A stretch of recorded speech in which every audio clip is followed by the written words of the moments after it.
So we're going to be talking about how to conduct academic research and how to incorporate it into your work as effectively as possible. Before I proceed any further, I do want to say that you should use this video presentation in combination with the Intro to Academic Research module that you completed in Canvas.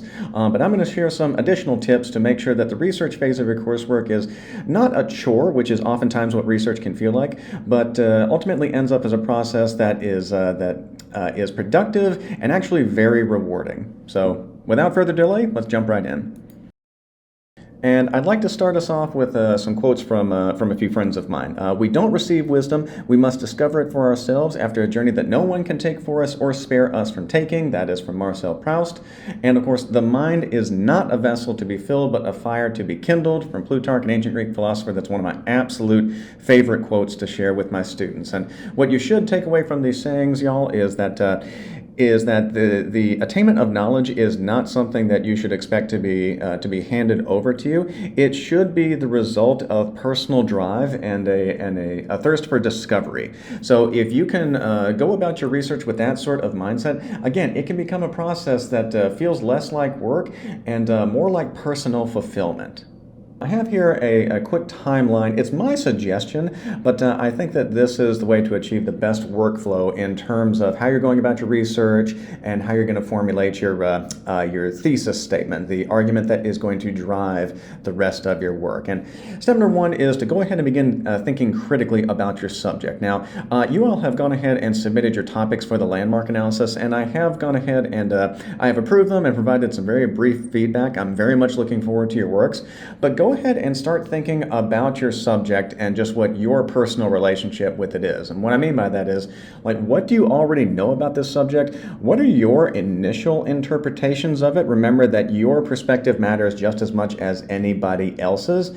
And what can you gather about your topic from an initial, like careful analysis of it? So go ahead and start thinking critically about the landmark that you chose, and go ahead and begin listing some of the observations that you make, because they're likely going to come into play later on, right? Then you want to go ahead and engage in some initial research. And basically, this boils down to what sort of current conversations are being had about your topic, all right? And do these conversations affect your understanding of it in some way? So we begin by just examining what our personal interpretation of the subject is, and then we begin to crowdsource and see what other people are saying about it as well. So we're starting with the micro and moving into the macro. And then after you've given some consideration of your subject, and again, you've compiled some research and you've seen what the dialogue surrounding it is, at that point you can present your argument, all right, i.e. your thesis. And this is because after you have completed those first two steps, you are now a certified expert on your subject. And now once you have gained that expertise, it's time for you to enter into the conversation and to try and voice your thoughts. All right, so again, the thesis statement, it's really something that should come after you've given some personal consideration to your topic and after you've had a chance, again, just to do a little bit of research to see what thoughts others have contributed as well. And y'all, the following, these are going to be some keys to try and maximize your findings. And again, to not just maximizing your findings, but making sure that you're using them in a way that is going to complement your work. And the thing to remember about research, y'all, is that if you dive into research without any kind of forethought, any kind of advanced planning, it's kind of like trying to assemble a car engine without having any kind of experience. You know that there are pieces that you need to assemble, but you're not exactly certain where you're supposed to find them. All right, so bear these tips in mind, and I think that they will prove immensely valuable for you.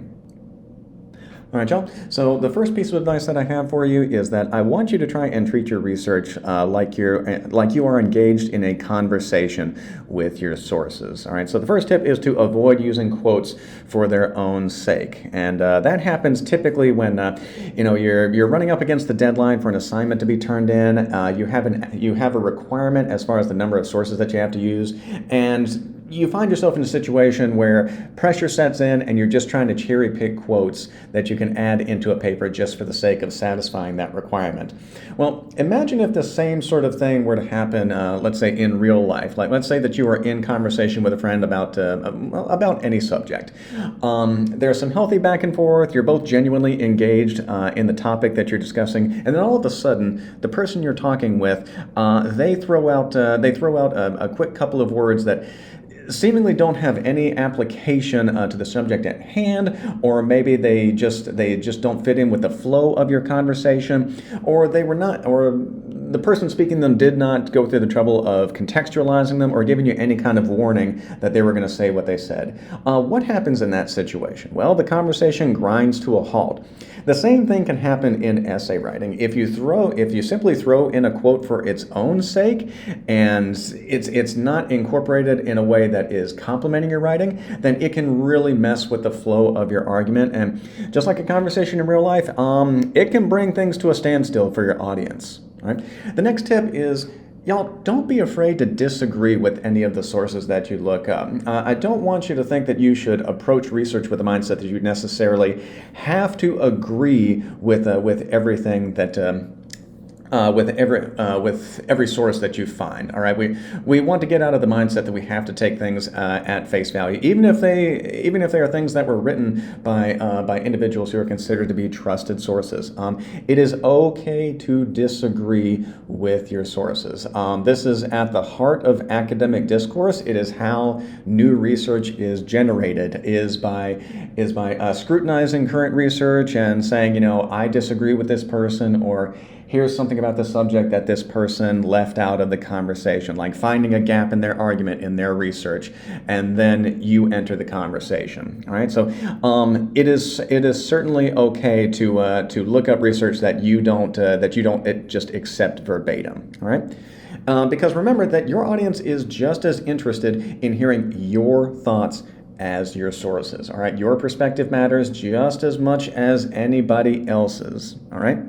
So, y'all, as I said just a moment ago, not taking things at face value is a really important mindset to have when you are conducting research. It is important that we maintain a certain degree of skepticism regarding any information that we come across, and that is simply because, and you've heard me say this point before, but it's very difficult nowadays to critically assess the information that we are getting, because we are getting it faster than ever and from all different directions. But that makes it all the more important that we take the time to engage critically with the information that we plan to use. All right, so this may come across as cynicism, but a little bit of cynicism is needed in today's world, I think, especially to make sure that you don't wind up paying for it later on by using a source that ultimately is going to be found to be not trustworthy. And y'all, when you're considering what resources to use for your research, remember that research is more than just books and journal articles. There are all kinds of different avenues that you can take with regards to what kind of research you want to use. There are documentaries, blogs, speeches, even social media spheres like Twitter, Facebook, Instagram. Even they can count as legitimate sources in some cases. Obviously, what sources you're going to use, it's going to be a contextual matter. There are going to be some cases where Twitter is not a reliable source at all, but there are going to be other cases when looking to Twitter for a popular consensus about this subject or that is actually called for. And ultimately, if you limit the number of places that you're looking for research, then you're limiting yourself in a way that could be a detriment to your work. So really trying to broaden the different types of information that you are looking at, because you never know what you're going to find. And a lot of these different types of sources, especially living in a digital world, they really are right there at your fingertips. On that note, I do want to take a moment to talk about Wikipedia, and y'all know we have to talk about Wikipedia. So most of us in the past have probably been strongly cautioned against using Wikipedia in academic writing. There is still very much a stigma that surrounds Wikipedia, and it's been hammered into our heads for most of us for many years. All right, but here's the thing: Wikipedia is one of the most popular sources of information in the modern era. It is not going anywhere. people are not going to stop using it. And so we want to try and evolve our mindset in higher education, because you would be surprised how many college professors use Wikipedia as a springboard for research on their own projects. So proper use of Wikipedia is better than just encouraging you not to use it at all. All right, we're going to use it. We might as well learn how to use it in the right way. Now, we know from our module that one of the ways that we can use Wikipedia is to verify other sources that we plan to use. You can look up journals and see what their credibility is, and to learn a little bit about the kind of content that they offer, all right? But it can also be used for looking up specific sources that you may want to use in your own work. So, like, let's say, for example, that I wanted to look up, information about the Battle of the Bulge. I'm a history nerd, and this is a subject that I am genuinely interested in. If you pull up the Wikipedia page for it, you're going to see that there's a lot of information that is offered. Now, citing a Wikipedia page directly remains a no-no. That is something that you don't want to do, and that is because it is these pages are openly edited. All right, so it's just one of those things that you still want to try and avoid doing. But that doesn't mean that we can't get some use out of this page. If we scroll down there to the bottom, what we will find is a pretty extensive list of works that have been cited to try and compile all this information. And this can help me redirect myself to other sources that may actually be usable in my work. So that is something to consider looking at. So again, citing the Wikipedia page directly, still not something that you want to do. That is something we want to try and discourage. But Wikipedia can prove to be a more useful tool than maybe a lot of us have been led to believe. All right, and again, it's all about just making sure that we're using it in the proper way. And y'all, be sure to consult your library and the librarians who work there. Cooper Library is one of my absolute favorite places on campus. I think the staff is among the best in the nation, and they have so many resources that are available to you. And it's not just books and journals; it's newspapers, it's DVDs, it's audio works, and they've all been carefully curated by the staff there. That's one of the values of using the library, is that because it's a library at a major academic institution, they have to go through a process of carefully assessing which works they're going to make available to students. All right, so any resources that you find through Cooper Library, you should still go through the process of evaluating them to make sure that they are relevant to your topic, but you can be pretty confident that most of the stuff that you come across is going to be usable in academic work. All right, and don't forget, of course, that there are librarians who are available who specialize in select fields of study. They are easy to locate through the page for the Clemson libraries. And they're really, really fantastic. You can get in touch with any of them individually, and they are always happy to help you out, okay? So be sure to consult them. They're among the best resources that you're going to have during your time at Clemson. Right? And of course, y'all, when you're trying to find your sources, and you're not trying to sift through 20,000 different texts to try and find what you're looking for, it's important that you take the time to try and refine your research approach. Taking a couple of extra steps may pay immense dividends in terms of the amount of research that you're able to generate. So do things like include important buzzwords, subject terms to try and narrow your focus, and pay close attention to the dates. Older sources are not necessarily, we don't necessarily want to discourage using older sources, but typically the more current your research is, the better that it is going to be received by the larger academic community. So pay attention to the range of dates for the research that you are looking up, and y'all, just in general, use the filters like crazy. They can really, really help. For example, let's say that I wanted to look up information about Clemson Memorial Stadium, about Death Valley, and some of the renovations that have gone on there. If I just type in Clemson Memorial Stadium and I pull that up on Google Scholar, I get way too many results, well over 2,000 in fact. And frankly, I have neither the time nor the energy to go thumbing through all of those to try and find 2 or 3 that maybe I want to use for a paper. So I've got to narrow this down a little bit. So I'm going to use one of the Boolean operators, and if I type and budget, into the search bar, that is going to narrow it down significantly.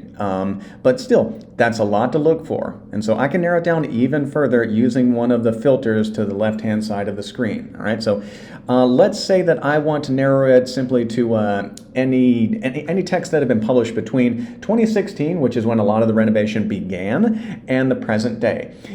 If I type in those parameters, it's narrowed down even more. So in just a couple of quick steps, we have gone from having to look at well over 2,000 different texts to under 400. So we've really lessened the pool of resources significantly, and it's just going to make it a lot easier for us. All right, so don't be afraid to refine your search, because there's a lot of information out there, and frankly, time is a factor. None of us have enough time to go through all of it.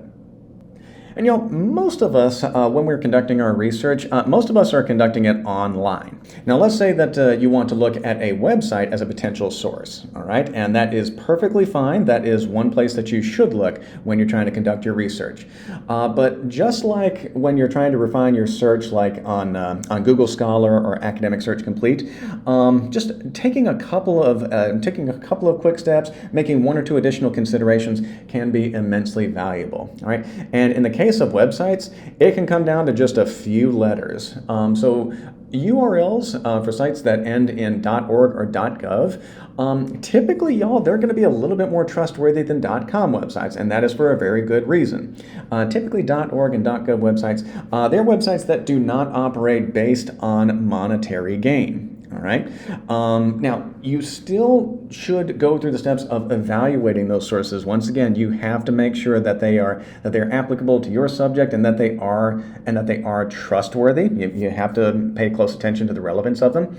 But usually, .org and .gov, that's a pretty good indication that you're coming across a site that is, at least at an initial glance, going to be reliable. Now, this should not deter you from using .com websites. .com websites, none of this is to say that they are inherently deceitful, that they can't be trusted, and it's also not to say that all .org or .gov websites should be accepted at face value. I'm not saying any of that. All right. In the end, you should still regard all of them critically. All right, but this is just another example of how you can try to narrow your search to try and make things a little bit easier for you. When you are conducting your research online, especially if you are using a search engine like Academic Search Complete or Google Scholar, remember that the citation generator is your friend. I am going to be completely upfront with you. Putting together a works cited page from scratch, it can be a real pain. It can be time consuming, and frankly, it increases the chances of committing human errors. All right, so when you are using these online search engines, remember that most of them, not all of them, most of them will have a citation generator that you can use to try and make your life a little bit easier. This is in the spirit of just working smarter, not harder. Now, you shouldn't necessarily think that all of these citations are 100% accurate. It never hurts to take a second to try and double check the citation, but they're very, very easy to use. Oftentimes they are correct. If you got to take a second just to make sure that it's written as it is and that a source has not been misclassified, go ahead and do it. But it's a lot easier than having to do all of this from scratch. And y'all, don't forget about another dear friend of ours. A lot of us have probably used it before, the Purdue Online Writing Lab, known more commonly as the Purdue OWL. It has been a trusty resource that I know I have used since my high school days. If you've never used this site before, do yourself a favor, go ahead and look it up online and bookmark it right now. It'll be a trusty resource throughout your college careers, and frankly, any time that you're writing something that qualifies as scholarly. It's a great way of double checking maybe the citations that you got from your online citation generator in your search engine. And it covers the Modern Language Association, the MLA standards, but it also covers APA, Chicago style. It offers several examples of the different citations, and it's just a really great quick go-to reference, because y'all, the fact is, research can take on all kinds of different forms. There are so many different sources out there, and so the way that you cite them It seems like there's 1,001 different types of citations that you can possibly wind up having to do, and that's not so much of an exaggeration. So going to a place that can tell you how to do each one of them is really, really invaluable. Now, of course, y'all, all of our efforts in terms of trying to make sure that we're doing the best research possible, they don't amount to a whole lot if we fail to take the time to properly evaluate the sources. And that is why it is really, really important to ask the right questions. All right, so bear these questions in mind. These are things that you're going to want to keep in mind for any sources that you may end up wanting to use in your work. Question number one, of course, is who is the author? All right, how do I know that this author is an authority? Very, very crucial. Is the author trying to manipulate me? Does the author use loaded language to try and sway their audience? Is the support for the argument appropriate to the claim? Are all the statements believable? And is the argument consistent and complete? All right. So, y'all, who is the author? Is the author an individual or an organization? This question should always come first. In fact, sometimes it's enough to tell us if a source is truly usable or not. And once you've identified the author, ask yourself, how do I know this author is truly an authority? What is their profession, their title? Have they been cited by others? Right? Am I being manipulated? All right, so it's not enough to merely look up an article, judge its relevancy by the title of it and by who the author of it is. You actually have to take the time to consider the content of that source. You have to read through it, and you have to carefully judge the way that that author is going about trying to craft their message. So, does the author cover the full scope of the subject, or does it seem like they've left out certain parts, or are they exaggerating some part of the subject to try and give it greater weight? All right, and remember, it's perfectly fine if the author is trying to persuade you to feel or act in a certain way. As we've discussed before, that's a great deal of what writing and rhetoric in general is about. But are they going about it in ways that seem truly ethical? Otherwise, it seems like they're treating their audience like a puppet on a string, and they're trying to lead you along for as long as they possibly can. Is loaded language present in the source? Y'all, a few pointed word choices, they can be crucial indicators as to whether the author is approaching the subject logically or not. So think of any pieces of writing or any acts of communication in general in which you've come across language that included direct attacks, like somebody referring to the opposition in a very derogatory fashion, calling them idiots or brainless or pointless, uninformed. These are good examples. But it's also important to remember that loaded language can also be a lot more subtle than this. Think about if you're reading an argumentative piece of writing, a potential instance of loaded language is if the author is not necessarily using, ad hominem pointed attacks like the ones just mentioned, but they are trying to immediately discredit their opposition before engaging in the argument. They're trying to discredit anybody who may disagree with them. This is a good example of loaded language, all right? Because trying to tear down the opposition before you actually engage in the argument, it's a pretty clear sign that the argument may not have firm ground to stand on. And so the author is having to resort to other means to try and prop themselves up. Right. Is the support relevant? Simply put, y'all, does it seem like the author did their homework? Or are they using evidence that deviates from or even obscures their original point? Using questionable support, it's a pretty clear sign that the author doesn't really have a sound argument that they can offer. This is something that I'm going to want you to keep in mind the next time that we get together. You're going to be reading the late Roger Ebert's takedown of video games that he wrote back in 2010. The type of evidence that he cites and the way that he incorporates it, it's going to be really important for understanding that piece of writing and judging it critically. So, yeah, are they using enough evidence, and does the evidence really seem relevant to the point that the author is making? Are all statements believable? Y'all, is the author making a claim that is easily disprovable? This comes up especially when we encounter a source that is trying to make maybe a sweeping claim that cannot possibly be backed up by tangible evidence. A good example of this, a recent example of this, would be, a consideration of like the role of the transfer portal in college football. And y'all know me, I can't get away from talking about college football, not this time of year. But a good example would be if somebody were to try and offer the argument that, quote, the transfer portal is ruining college football. Well, that may be an accurate reflection of how that person really feels about the subject, but there's no real credible evidence to try and establish a cause and effect relationship between those two things. So this would be a case where even if we heard somebody who's been considered to be a trusted source saying something like that, is that kind of a big claim? Is there any way that they can actually go about proving it? All right, so looking for these big blanket statements, that's going to be a consideration as well as far as whether or not a source is truly trustworthy. Right? And finally, y'all, is the argument consistent and complete? All right, does the author stay on track with the subject, or do they meander? In fact, are they actually trying to present a real argument at all? All right, did they consider the rhetorical situation, their role as the author, who their audience is, and the purpose? Is there a purpose behind their communication? Because the fact is, there are some authorities who simply like to hear themselves talk, y'all. We do come across this a lot in academic discourse as well, and those sources are perfectly welcome to do that, but that does not make them trusted. Okay, so is this person actually offering some kind of an argument, and are they putting adequate effort into trying to support it? All right, y'all, and that should do it for now. So please send me any questions if you've got them. I just want to say one more time, I really appreciate everybody's patience through this week. And I'm going to say one more time, I want you to use the tips in this video in conjunction with the Intro to Academic Research module that you completed. Please let me know how you are doing with your research. I'm happy to provide you with any additional tips that I can, to offer any sort of advice that I can, and to occasionally offer feedback if it is requested. Thank you so much. I look forward to seeing y'all next week, and take care.